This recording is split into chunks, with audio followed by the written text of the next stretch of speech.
Olá, seja muito bem-vindo. Você acompanha agora as principais reportagens da semana. Vamos juntos. Cerca de 200 cidades brasileiras estão com a umidade do ar igual ou menor do que a do deserto do Saara. Os índices estão abaixo dos 10%. O Brasil vive a maior e mais intensa seca de sua história recente. Todos os estados, com exceção do Rio Grande do Sul, estão passando pelo pior período seco já visto. Segundo os dados do CEMADEM, Centro Nacional de Monitoramento e Alertas de Desastres Naturais, em 10 estados, além do Distrito Federal, não chove há mais de 100 dias. O mês de setembro começou com uma onda de calor que vai levar cidades a níveis recordes. Com a temperatura alta e menos chuvas, a umidade acaba se dissipando. Acrescente-se a esses cenários bloqueios atmosféricos, uma configuração dos ventos que impede o avanço de frentes frias e, consequentemente, das precipitações. Com menos nuvens e chuva, a umidade vai ficando cada vez mais baixa. Assim, quanto maior a temperatura, menor a umidade do ar. Para se ter ideia do problema, no deserto do Saara, no norte da África, a umidade do ar máxima é de 20%. De acordo com os dados do Instituto Nacional de Meteorologia, o IMET, quase 20 cidades pelo país registraram umidade relativa do ar menor ou igual à do deserto do Saara neste domingo. Detalhe, a medição é feita pelas estações de monitoramento do Instituto, que estão em todas as regiões do país, mas não cobrem todos os municípios do Brasil. De acordo com a análise das estações do Instituto, os piores índices de umidade do ar foram registrados em cidades no Mato Grosso do Sul, São Paulo, Distrito Federal, Goiás e Minas Gerais. Ao todo, 9 cidades registraram índices menores do que 10%. Alguns municípios chegaram perto de registrar a umidade do ar, como a do Atacama, no Chile, considerado o deserto mais seco do mundo, onde a taxa é de 5%. E por falar em qualidade do ar, São Paulo registrou a pior qualidade do ar no mundo. Por volta das 10 horas da manhã, a metrópole registrou a pior qualidade de ar do mundo todo, de acordo com uma empresa suíça de tecnologia do ar. O site classifica a qualidade do ar em 6 níveis, que vão de desde bom até perigoso. E a capital paulista ficou na pior classificação entre as 100 maiores cidades do mundo. A causa vem do foco dos incêndios que o estado vem enfrentando nas últimas semanas. Segundo a Defesa Civil, 48 municípios do estado seguem alerta máximo para as queimadas. E 8 cidades do interior registraram incêndios hoje. Segundo a empresa suíça, a cidade superou as cidades de Ho Chi Minh, no Vietnã, Lahore, no Paquistão, além de Jerusalém, em Israel, e Doha, no Catar, cidade que fica no meio do deserto. Essa condição climática facilita o surgimento de doenças respiratórias, além da desidratação corporal. E o incêndio que atinge o Parque Nacional da Chapada dos Veadeiros, em Goiás, já queimou mais de 10.000 hectares. Brigadistas voluntários que trabalham no combate ao fogo denunciaram a falta de fiscalização e combate aos incêndios em um lixão na área de proteção ambiental de Pouso Alto. De acordo com um dos brigadistas, desde 2021, exceto em 2023, os primeiros dias do mês de setembro são marcados por intensas queimadas. Um dos brigadistas disse que todo ano é a mesma coisa. O lixão pega fogo sempre na mesma semana. Em 2021, foi no dia 7 de setembro. Já em 2022, foi dia 4 de setembro. Em 2023, não foi registrado focos de incêndio. E esse ano, o fogo foi iniciado em 6 de setembro, iniciado perto das 22 horas, enquanto ainda cuidavam do fogo no Pouso Alto. Ele questiona se seria só coincidência. Um incêndio na Chapada dos Veadeiros também destruiu cerca de 10.000 hectares do Parque Nacional, que fica em Alto Paraíso, no entorno do Distrito Federal. 2 aviões do Instituto Chico Mendes de Conservação da Biodiversidade atuam na região para controlar o fogo. O dia 7 de setembro, em Goiás, foi marcado por uma uma situação que fugiu das tradicionais celebrações pela independência no país. Em menos de 24 horas, foram registrados 42 focos de incêndios florestais e urbanos em diferentes cidades no estado. No município de Portelândia, distante 460 quilômetros da capital, 3 pessoas ficaram gravemente feridas por chamas que avançaram sobre a BR-364. A Polícia Militar também prendeu 3 suspeitos de atearem fogo em 3 outras cidades. Entre os 42 casos registrados, o mais grave aconteceu no município de Portelândia, onde a fumaça densa causada pela queima da mata dificultou a visibilidade na rodovia, levando um motorista de um veículo com mais 2 pessoas a perder a orientação e sair da pista, caindo dentro de um buraco na estrada. Ao tentar sair do carro, uma mulher que estava entre as vítimas do acidente sofreu queimaduras de 1º, 2º e 3º graus nos membros inferiores, superiores e no tronco. A Polícia Militar prendeu 3 homens suspeitos de atearem fogo em vegetação em 3 cidades no interior do estado. E agora vamos falar de eleições.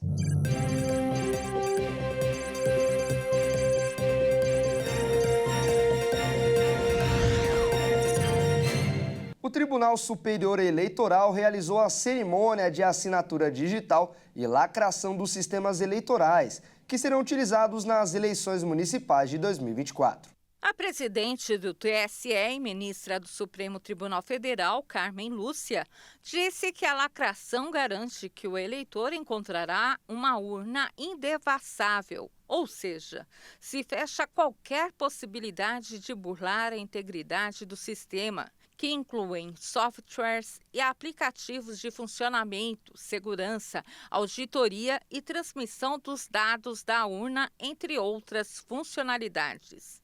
Representantes da Polícia Federal, Agência Brasileira de Inteligência, ABIN, Conselho Federal da OAB, Ministério Público Federal, do Partido Podemos e a presidente do TSE assinaram o sistema. Em nota, o Tribunal Superior Eleitoral destacou que as assinaturas digitais geram uma blindagem em todos os códigos-fontes e programas e ainda garantem a autoria e a integridade das informações.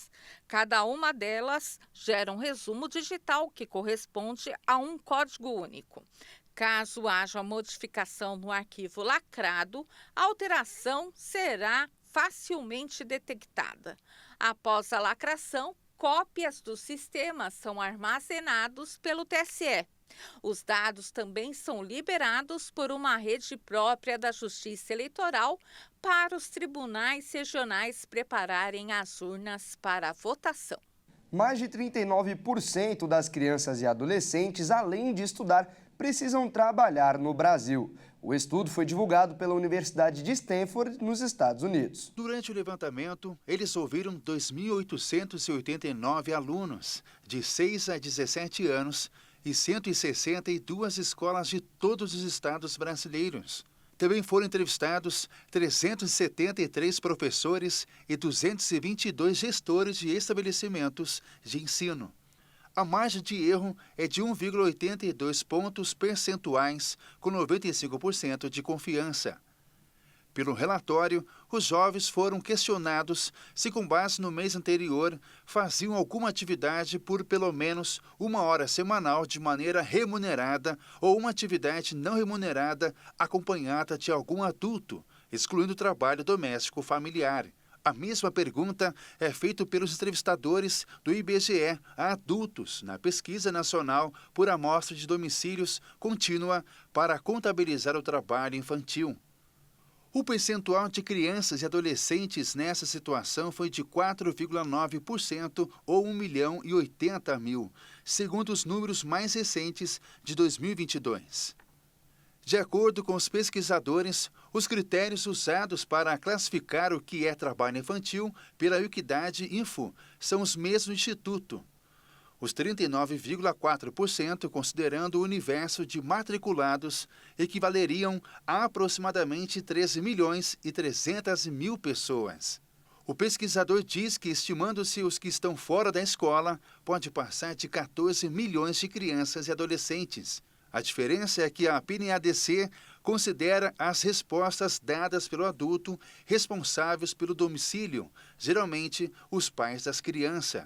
Os pesquisadores não contabilizaram como trabalho infantil a atividade doméstica na própria casa do entrevistado, em que os estudantes ajudam a tomar conta de irmãos mais novos, por exemplo. Segundo o diretor executivo da Agência de Pesquisa Papel Social, as políticas públicas sofrem com a falta de estrutura de coleta de dados e a subnotificação por medo de sanções. Na Inglaterra, trabalhar apenas 4 dias por semana passou a ser uma questão urgente. A medida pode entrar em vigor na próxima lei do emprego no país. Desde abril, os profissionais têm tido o direito de pedir trabalho flexível desde a admissão, incluindo a compressão de horas. E segundo os especialistas jurídicos, com o plano do Partido Trabalhista, provavelmente ficará mais difícil para os empregadores rejeitar os pedidos de maior flexibilidade. Atualmente, os profissionais precisam convencer seus empregadores para conseguir horários flexíveis. Mas com o novo plano, as empresas podem precisar explicar os motivos que podem justificar a recusa da semana de 4 dias. As propostas não atendem à definição estabelecida pela campanha oficial da semana de 4 dias, que reivindica o mesmo pagamento por menos horas de trabalho. Na verdade, os trabalhistas afirmam que os funcionários ainda cumprirão a mesma carga de trabalho em cronogramas diferentes. Por exemplo, 4 turnos de 10 horas. Tem empresas que oferecem uma série de opções de trabalho flexível. As opções tornam os funcionários mais produtivos e melhoram o equilíbrio entre a vida pessoal e o trabalho. Uma das grandes preocupações é que haja um efeito cascata sobre outras pessoas da equipe que trabalham em padrão normal. Pode causar os efeitos sobre os seus cronogramas. Conciliar diversas variações de horas de trabalho pode ser difícil. Alguns especialistas destacam que a redução é uma solução limitada e que não funcionará para todos, particularmente para as pequenas empresas que precisam ficar abertas ao longo de toda a semana com períodos de pico de atividade. Eles também falam que a criação da semana de 4 dias poderá trazer aumentos de custo pessoal e que existem outras formas de aumentar a flexibilidade, além de simplesmente estabelecer horas comprimidas e um sistema rígido de semana de 4 dias. Agora é ficar atento de como serão as propostas do governo britânico. E veja a seguir, veneno de uma espécie de marimbondo pode ajudar no combate ao câncer de mama. E ainda, pescadores se cadastram em aplicativo que monitora a poluição da Baía de Guanabara, no Rio de Janeiro. Nós voltamos já.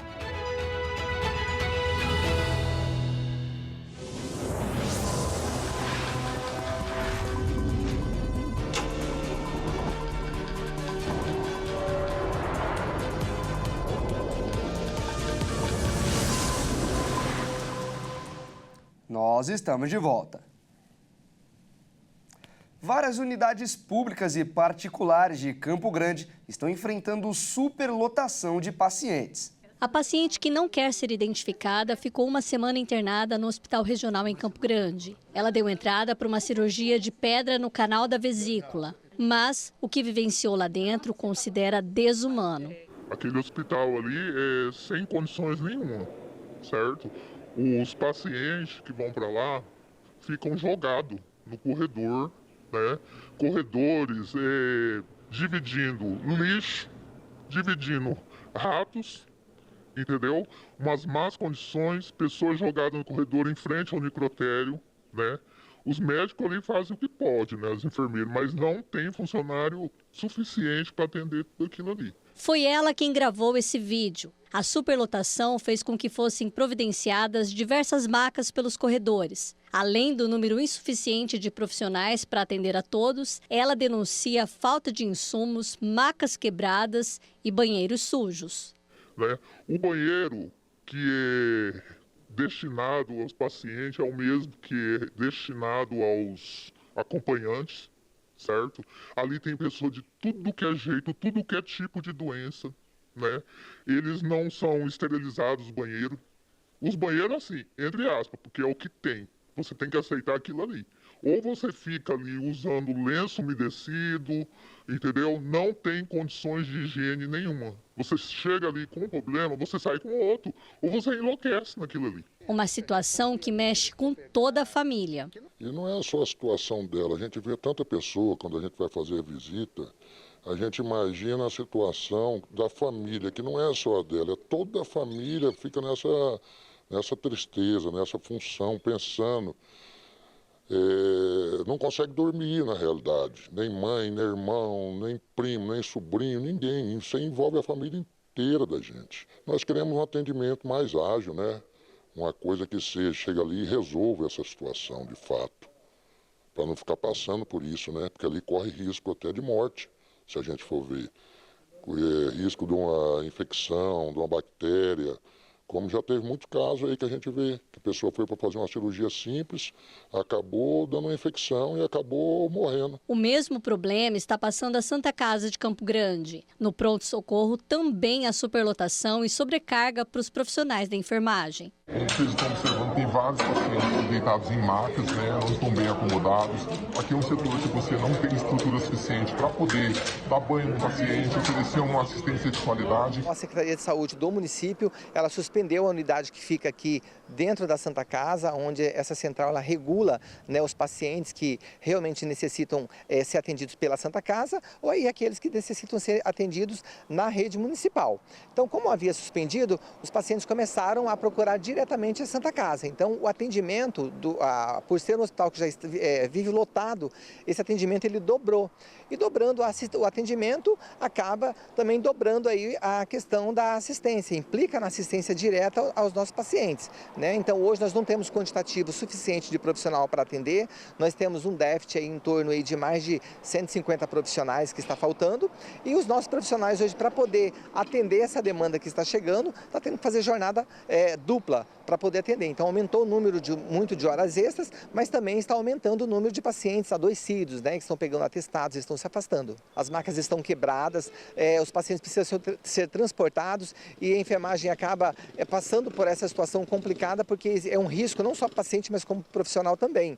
Foi uma das demandas que nós levamos para a Santa Casa, falta suporte de soro, falta enxoval, que é lençol, roupa para os pacientes. Isso é muito agravante, né? Os pacientes que ainda estão amontoados ainda no pronto-socorro, porque quando surge vaga, acabam sendo transferidos para os corredores das unidades e, infelizmente, a gente não consegue prestar uma assistência de qualidade. Esta semana ocorreu uma assembleia entre representantes da categoria e a administração do hospital. De imediato, as compras dos materiais necessários já foram providenciadas. Eles iriam providenciar. O que não foi dado devolutiva por parte da Santa Casa era a compra de enxovais. Segundo eles, precisam de um recurso muito maior para comprar, mas o problema é de agora. Nós não temos esse material e nós precisamos que a Santa Casa ela providencie o quanto antes esses enxovais. Uma cientista brasileira descobriu que o veneno de uma espécie de marimbondo pode ajudar no combate ao câncer de mama e o mais agressivo câncer de pele. A pesquisadora informou que o estudo avança e apresenta resultados positivos. Depois de sofrer há 5 anos com um câncer de mama, a pesquisadora resolveu se dedicar à cura da doença. Foi aí que ela descobriu que a espécie de marimbondo Chartergellus communis tem propriedades antitumorais. A cientista Márcia Mortari, da Universidade de Brasília, trabalhou para encontrar novos meios de combater o câncer e disse que foi um desafio pesquisar o marimbondo. É que o veneno dele tem mais de 200 substâncias. É o que ela chama de um composto bastante rico. O inseto foi escolhido porque outros semelhantes já tinham apresentado propriedades antitumorais. Segundo a pesquisadora, há um motivo para esse composto ser um verdadeiro coquetel. Deve proteger o ninho, paralisar presas e ter força para atacar. No veneno do marimbondo tem uma proteína, a Chartergellus cepae,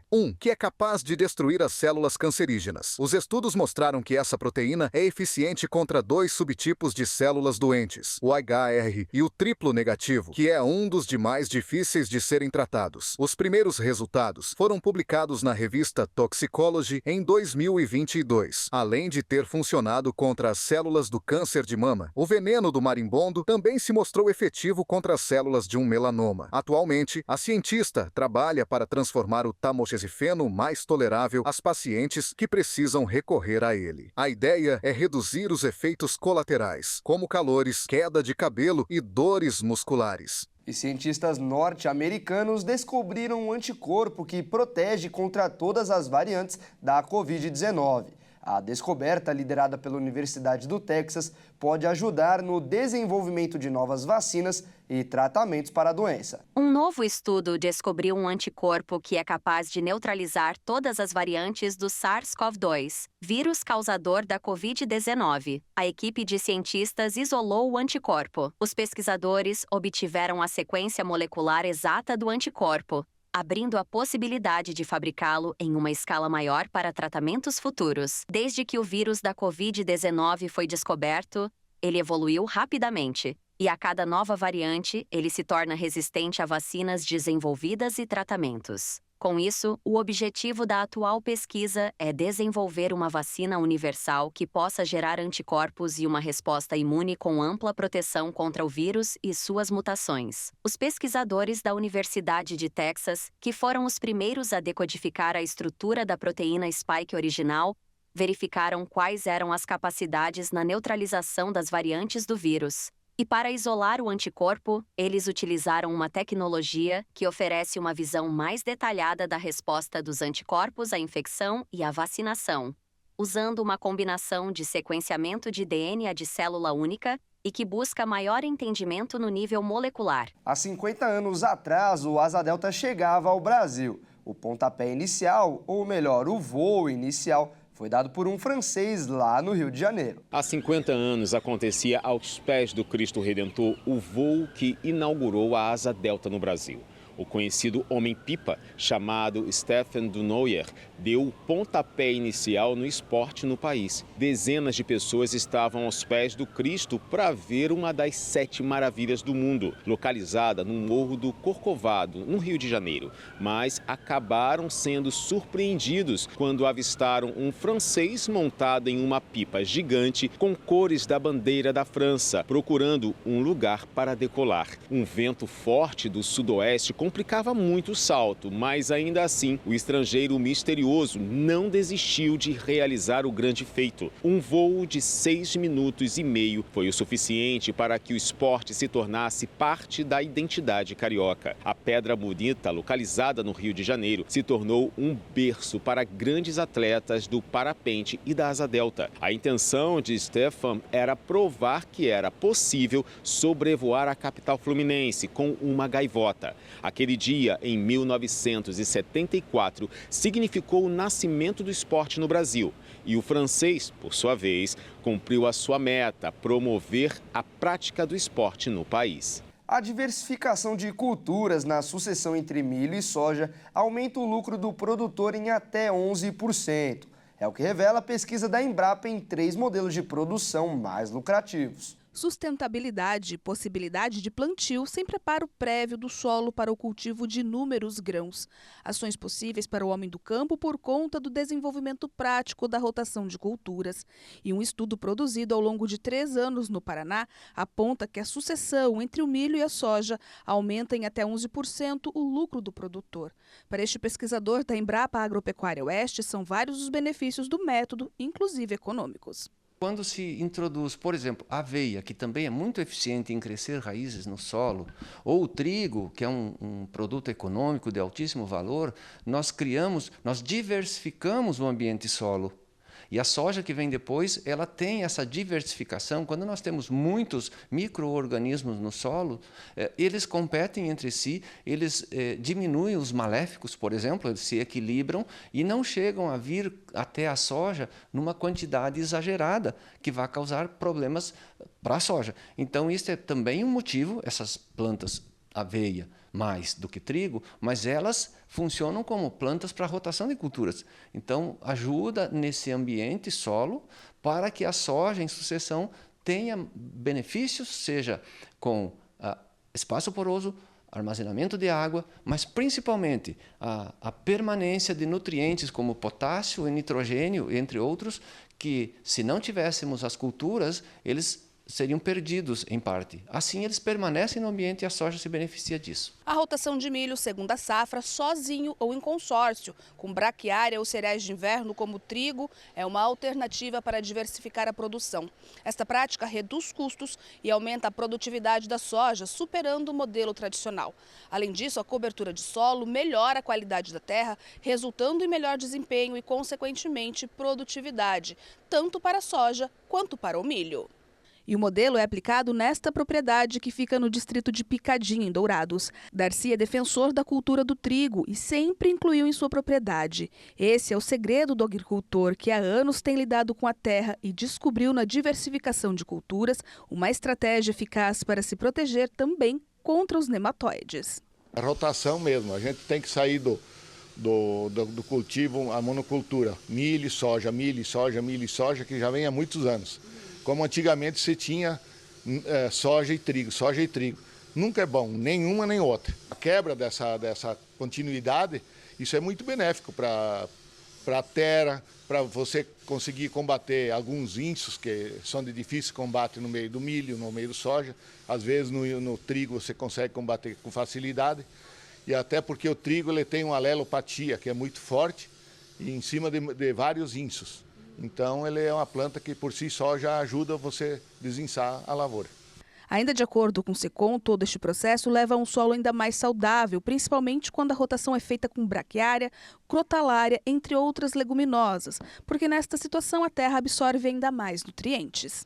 O que melhora é quando nós colocamos outras plantas, por exemplo, Estilosantes Campo Grande, que fixa nitrogênio, é um bom redutor de nematóide e cresce muito bem em solos arenosos. Então, esse é o espaço para Estilosantes Campo Grande, uma leguminosa. Assim como todas as outras leguminosas, incluindo crotalária, que é bastante usada pelos agricultores hoje, que ela fixa nitrogênio, tem a raiz pivotante, cresce no solo e diversifica esse ambiente. Então, nós temos o milho com braquiária fazendo a permanência e segurando os nutrientes, a inserção de estilosantes, principalmente em solos arenosos, e a inserção de crotalárias, leguminosas, que fixam nitrogênio, quer dizer, põe a natureza trabalhando a favor nosso e das plantas e equilibrando o sistema de produção. E aí o agricultor tem mais rentabilidade. O tempo ruim, que já provocou vários estragos em grande parte do país, já chegou à mesa do brasileiro. O preço do café, por exemplo, quase dobrou nos últimos 4 anos. O Brasil é reconhecido mundialmente como o maior produtor de café, sustentando esse título há mais de 150 anos. Atualmente, o país é responsável por aproximadamente 38% da produção global, exportando cerca de 60% da colheita. A qualidade dos grãos brasileiros é amplamente admirada, consolidando a nação como uma potência no mercado internacional. Em julho de 2024, as exportações superaram 3 milhões de sacas de café, um aumento de 25,7% em comparação ao mesmo mês de 2023. De acordo com dados recentes, 97% dos lares brasileiros consomem café, mostrando a forte conexão cultural e econômica do país com o produto. No entanto,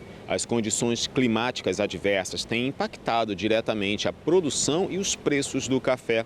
O Brasil, junto com o Vietnã, outro grande produtor mundial, enfrentou desafios climáticos graves nos últimos meses. As chuvas intensas no Vietnã prejudicaram colheitas e fizeram com que os importadores buscassem grãos brasileiros para suprir a demanda.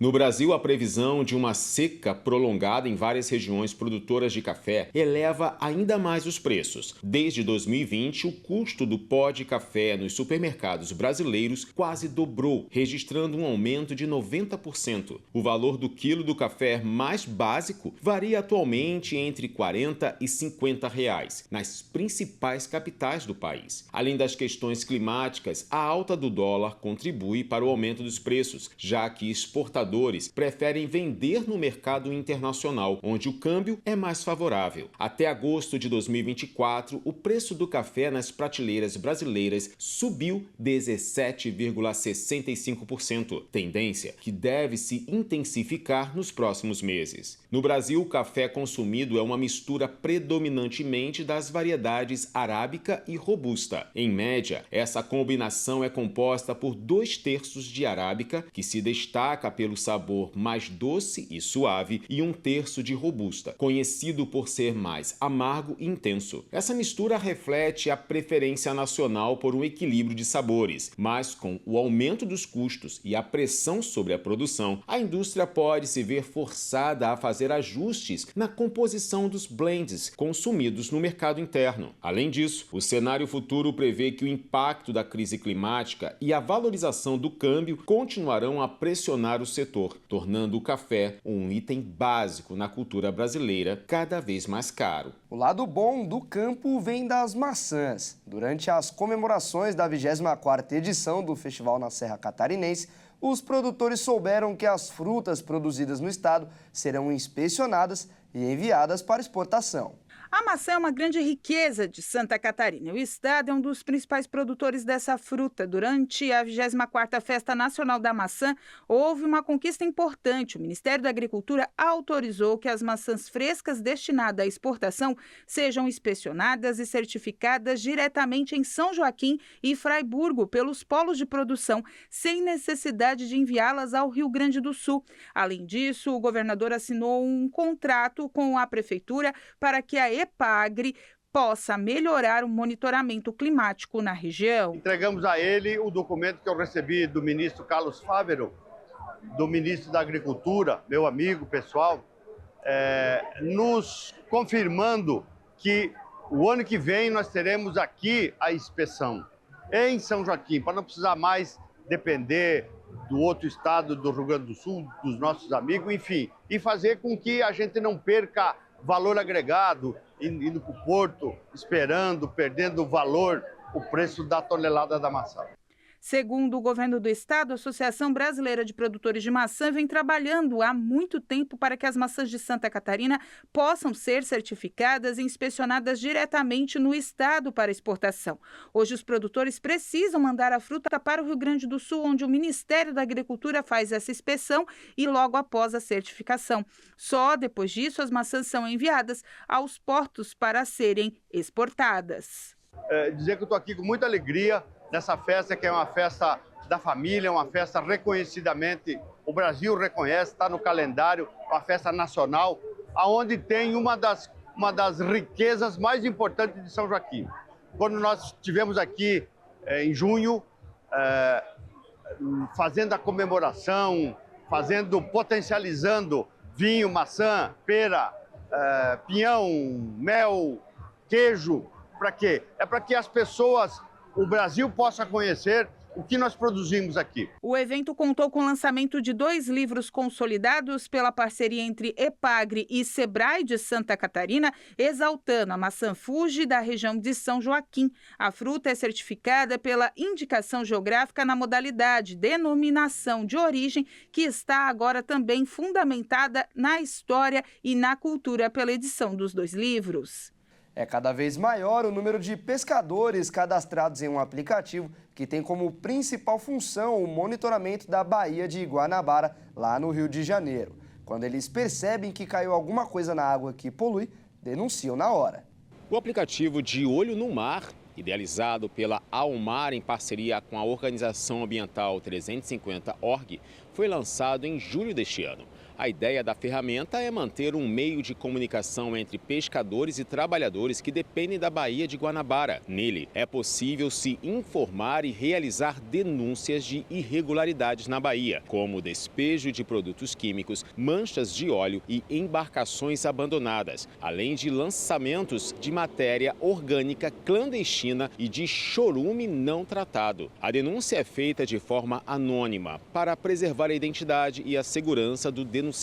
O aplicativo permite que o autor da denúncia explique a suposta irregularidade, indicando os impactos e informando dados de localização, como latitude e longitude, sendo possível também anexar fotos. Um dos idealizadores do projeto, Alexandre Anderson, revelou que o objetivo principal da ferramenta é coletar irregularidades na Baía de Guanabara e enviá-las aos órgãos públicos, como o Instituto Brasileiro Brasileiro de Meio Ambiente e dos Recursos Renováveis, o IBAMA, e o Instituto Chico Mendes de Conservação da Biodiversidade, além da Promotoria do Rio de Janeiro. O aplicativo já conta com 70 usuários cadastrados e já recebeu mais de 125 denúncias desde o lançamento, que ocorreu há pouco mais de um mês. Essa edição termina aqui. Se você quiser rever algumas das nossas reportagens, basta acessar o canal Jornalismo Hit no YouTube.